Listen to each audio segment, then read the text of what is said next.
উকিল বাবা হতে চাচ্ছেন, আমার উকিল মা হচ্ছেন আমার পাশে। ভাই থেকে কেমন বাবা হয়ে যাচ্ছেন, কেমন অনুভূতি?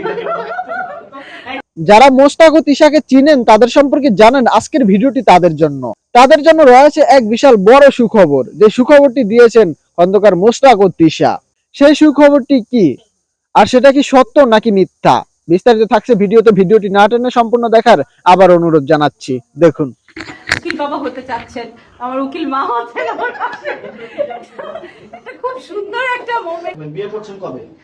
এই বছরই বিয়ে করে ফেলবো ইনশাল্লাহ। আমি তো আপনাদের মানে সবসময় আপনারাও মজা করে জিজ্ঞেস করেন, আমিও কিন্তু খুব বোল্ডলি সেটা বলি যে অবশ্য আজকে একটা মজার ব্যাপার হয়েছে। মোস্তাক ভাই বলেছেন যে আমার বিয়ের ঘটকালি করবেন, তিশাও বলেছেন, তো সেটা নিয়ে একটু আমরা অনেকক্ষণ খুব খুনসুটি ছিল, আমাদের খুব মজা হয়েছে। আর ডিজিটাল খবরকে অনেক ধন্যবাদ যে আজকে আমাদের একটা খুব সুন্দর একটা আড্ডা আমাদের সাংবাদিক ভাইদের সঙ্গে, সবার সঙ্গে, যেমন ওনাদের সাথে আমার কোনোদিন দেখা হয়নি, কিন্তু এবার ভালো লাগলো এই যে একটা সুন্দর সম্পর্ক। এবং আজকে মোটামুটি ভাইরাল, সবাইকেই দাওয়াত করেছিল ডিজিটাল খবর।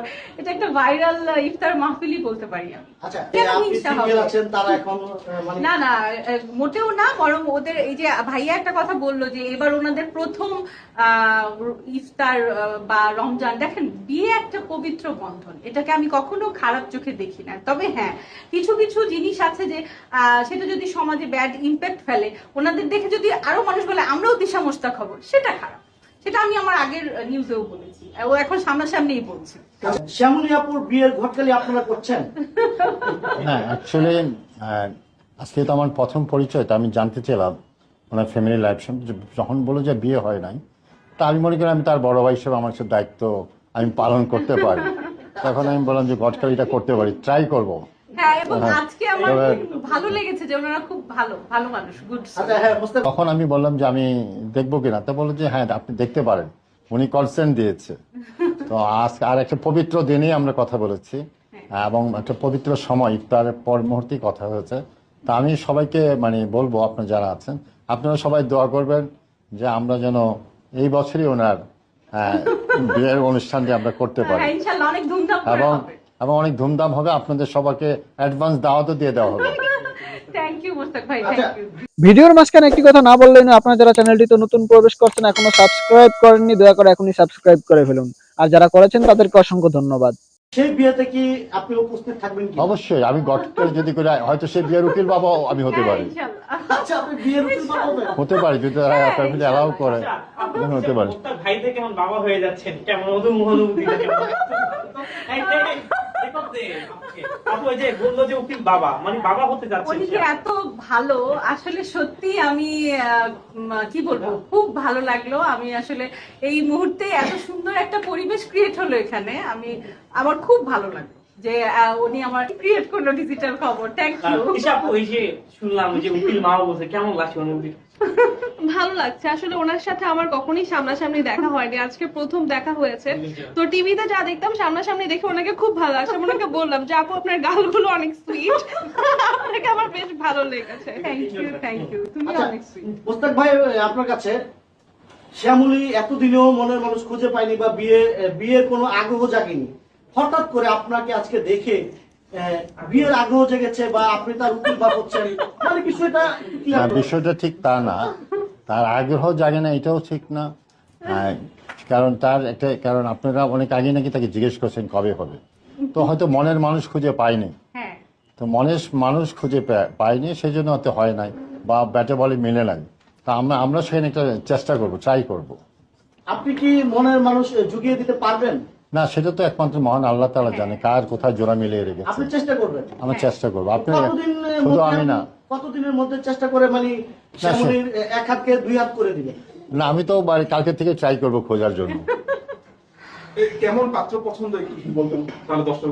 উনি বলেছে আমাকে, বলেছে এখন হয়েছে কি, উনি যেটা আমাকে বলেছে যে খুব অর্থ প্রাচুর্য লাগবে এমন কথা না, একটি ভালো মনের মানুষ, শিক্ষিত, ভদ্র, নম্র, একটি মোটামুটি ভালো ফ্যামিলি হলে ওনার মানে উনি যেটা চাচ্ছে আর কি, যেটা আমাকে উনি বলেছে। তাহলে সেই দৃষ্টিকোণ থেকে আমি শ্যামলী আপুকে জিজ্ঞেস করতে চাই, মুস্তাক সাহেব একজন ভালো ভদ্র মনের মানুষ, তো আপনি সেম কোয়ালিটি মুস্তাক ভাইয়ের মতো কাউকে বিয়ে করবেন কিনা? মুস্তাক ভাইয়ের মতো কাউকে বলতে আপনি কি বুঝাচ্ছেন? আপনারা সবসময় মানুষকে খোঁচা মেরে কেন কথা বলেন। আমি যেটা বলেছি সেটা হচ্ছে অবশ্যই তাকে ভালো একটা মানুষ হতে হবে, সৎ মানুষ হতে হবে। আর আমি কিন্তু আমার প্রত্যেকটা ভিডিওতে আপনারা খুঁচিয়ে খুঁচিয়ে জিজ্ঞেস করেন, আমি বলেছি যে আমাকে যারা পছন্দ করে তারা 99% ছেলেরাই থাকে খুব বেশি টাকা পয়সা এবং একটু অ্যাডিক্টেড থাকে, নাস্তিক থাকে। আমি নাস্তিক কোনো ছেলেকে বিয়ে করবো না, অ্যাডিক্টেড কোনো ছেলেকে বিয়ে করবো না। ইভেন তো যারা সিগারেট খায় তাদেরকেও আমি পছন্দ করি না।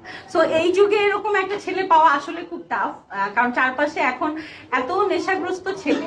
যেমন একটু আগে আমি বলছিলাম যে আমার সময় এখানে আমার এরিয়া যেহেতু শান্তিনগর, বেলি রোড, আমি যে স্কুলে পড়াশোনা করেছি শান্তিনগর, বেলি রোড, মালিবাগ, শান্তিবাগ, অত্র এলাকার আমি হচ্ছে কুইন। মানে সবাই আমাকে প্রপোজ করতো, বিয়ে করতে চাইতো, এরকম ছোটবেলা থেকে এগুলো প্রপোজ পেয়ে পেয়ে আমার অভ্যাস। কিন্তু এখন দেখা গেছে যখন পরিণত বয়সে আমি কাউকে পছন্দ করতে যাচ্ছি, ম্যাক্সিমাম ছেলেরাই যেটা হচ্ছে নাস্তিক হয়ে গেছে, অ্যাডিক্টেড। হ্যাঁ, তো আমি যেটা চাই, বিয়ের পর পরে আমি হজে যেতে চাই, আমি বারবারই বলছি। তো আমার একজন মেহরাম দরকার, মনের মতো মেহরাম, আর সেই মেহরামকে পেয়ে গেলেই আমি বিয়েটা করে ফেলবো, এবং এটা এই বছরই। ছোটবেলা থেকে প্রপোজ পেয়ে পেয়ে বড় হয়েছেন, বড় হওয়ার পরে কয়টি পেয়েছেন? অনেক, অসংখ্য, প্রতিদিন পাই। কিন্তু এখন কথা, একসেপ্ট তো সবাইকে করা যায় না। সারাক্ষণ কি আমি সবাইকে একসেপ্ট করব, বিয়ে করব, এটা কি করা সম্ভব? মনের মতো হ্যাঁ, মেহরাম মনের মতো। আপনি এই যে আপনার সামনেই আছে, তিনি এই বয়সে কেন এই স্টেপটা নিলেন? তিনি মনের মতো কাউকে পেয়েছেন। এখন এই মনের মতোটা আসলে আল্লাহ তাআলা এই জুটিটা নির্ধারণ করে রাখে, এবং তার সাথে গিয়ে মনটা আসলে ম্যাচ হয়, তার উপরই মনটা পড়ে থাকে, ফিদা হয়, তাই না? যে না, আমি ওকেই চাই, ওর সঙ্গেই সারাটা জীবন হাঁটতে চাই, থাকতে চাই। এটা কিন্তু মানুষ ভিতর থেকে তাগিদটা অনুভব করে, সেটাই হয়তো জোড়া আল্লাহ শ্যামলী আপু, তাআলা। আমি কিন্তু সেটাই আপনাকে বলতে চাইছিলাম, আপনি হয়তো নেগেটিভ নিয়েছেন। হ্যাঁ, খন্দকার মোস্তাক 60 বছর বয়স, বয়স কোনো ডিফারেন্ট ফ্যাক্ট না। মোস্তাক সাহেব কিন্তু অনির্বল তিনি বলেছেন মানুষের মনের কোনো নিয়ন্ত্রণ থাকে না, না। of course not. হ্যাঁ, নিয়ন্ত্রণের বাইরে।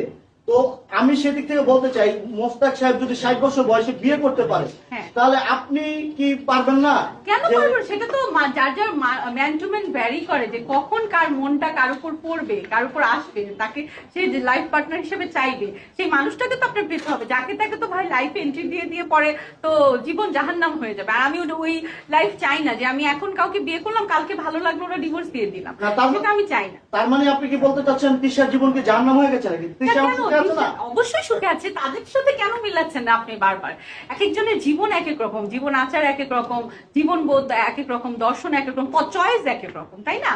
কেউ দেখেন গরুর মাংস খেতে পছন্দ করছে, কেউ মুরগি খাচ্ছে, কেউ ভেজিটেরিয়ান। এই যে মানুষের মানুষের যে পার্থক্য, সবার তো চয়েস এক না, তাই না? সো বন্ধুরা, এই ভিডিওটি এ পর্যন্ত। এই ভিডিওটি দেখার জন্য অসংখ্য ধন্যবাদ। ভালো থাকবেন, সুস্থ থাকবেন। আসসালামু আলাইকুম।